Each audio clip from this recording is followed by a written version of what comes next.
The Last Guardian, made by Fumito Ueda, creator of Ico and Shadow of the Colossus, came out in 2016 to mixed reception to say the least.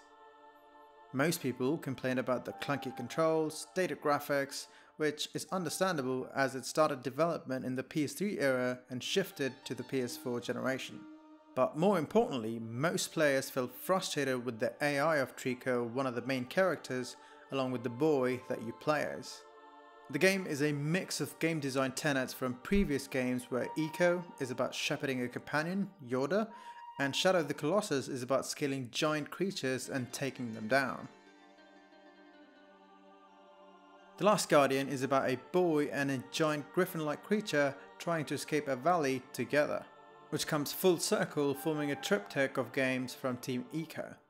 The game does a stellar job of depicting the bond that the boy and Trico share, and it's pretty evident as you play through the game. But in this video, I want to look at why Trico's AI is unreliable and how it actually helps forge that bond through mechanics and level design.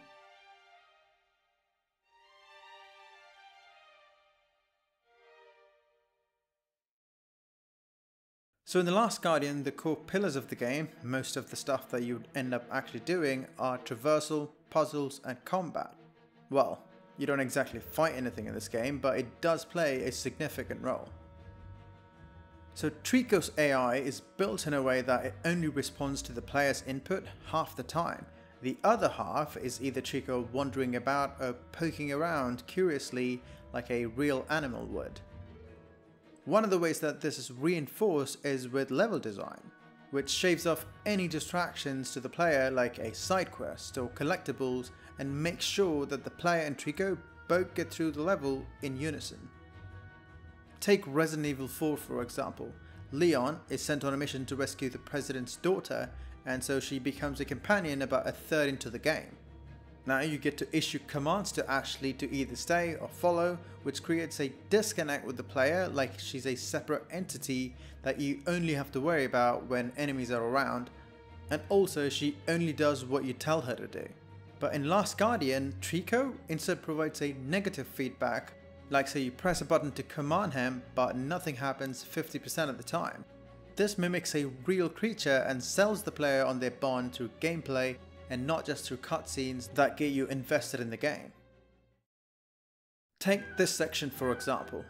This submerged temple has an underwater section where you have to open the gate to the chamber that's underwater and then get Trico to swim through as it's too deep for the boy.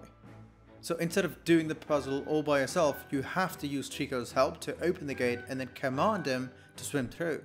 It took me a solid 20 minutes to get him to do what I wanted him to do. Frustrating, sure, but it felt like a great bonding exercise through negative feedback, which gives the cutscenes an even more emotional punch that punctuate the game's story. There's also lots of level design techniques that are used to make sure that the players would interact with Trico more often. So Trico would either curiously poke at a door, indicating the way forward, or he'll stare at a window instead of, conventional waypoints and icons as seen in most games today. And at some points, Trico would prance around, sit down and wait, or even wander away. These behaviors make the player interact and understand the creature like they would in real life. The main focus of the game at any given point through any level or gameplay is to actually bond with the creature. Another way it sells this bond to the player is with Trico's AI being unpredictable.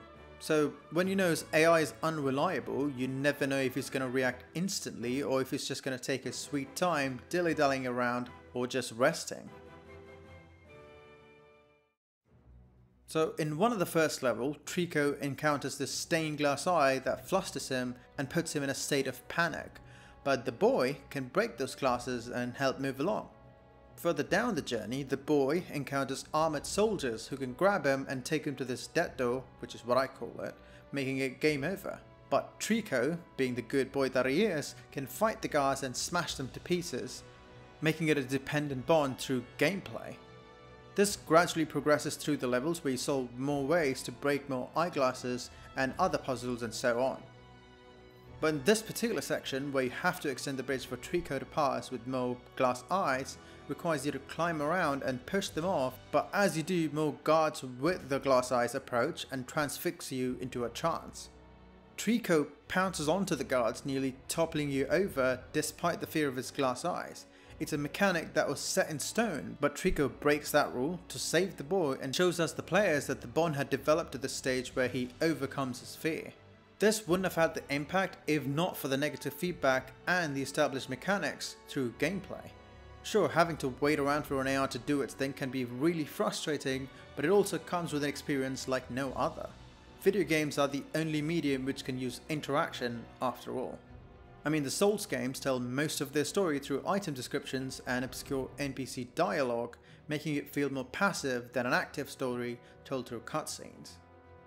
So, The Last Guardian uses negative feedback, level design, unreliable AI and game mechanics to make the player experience the bond between the player and a giant mythical creature, and that is why Trico's AI is unreliable. Hey, thanks for watching. Subscribe and click on that bell icon if you want to support my channel, and like the video if you did. Let me know a game that you found is underrated in the comment section below. Cheers.